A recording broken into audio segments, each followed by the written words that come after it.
Wala, maalon talaga.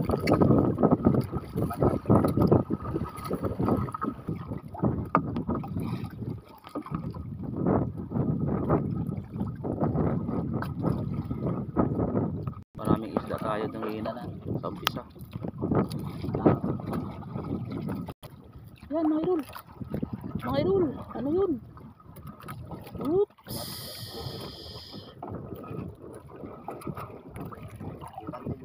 Ano yun? Siguradong tinula. Tinula.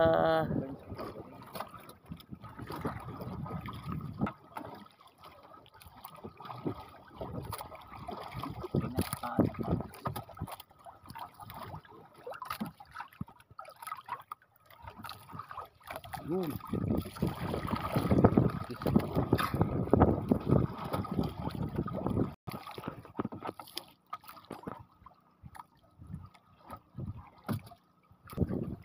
Yun. Yan ang masarap sa inihaw sa ganun mga idol, oh. Ganting. Sarap sa mga inihaw. Paborito yan yan. Barusi. Uy. Wala puli. Para sa tinula.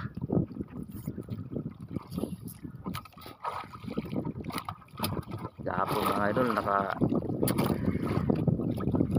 sablok talaga sa tinula dahil sa kagaling lang sa trangkaso. Ang mamsa naman kami, may ano meron, mamsa manggaguro si lalim. Ha?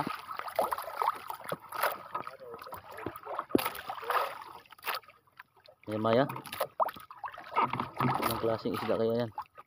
Malalaman na lang pagdating. Anong klaseng isda? Maya malaki, no? Bukso. Ay, masarap sa tinula talaga ito mga idol. Buhay pa. Yun. Ha? Kinain pala ni yung ano. Kinain si lalim.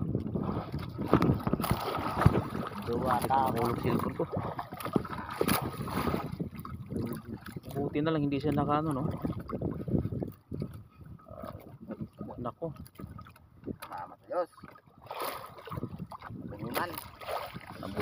Nabulunan na talaga siya. Ibig sabihin talaga pagpakuha talaga siya mga idol, para talaga sa amin. Hindi siya na ano sa kawil eh. Nabulunan lang si Six dahil kinain niya. Yes, para sa amin talaga. Kamatison pang pangalan is tayo.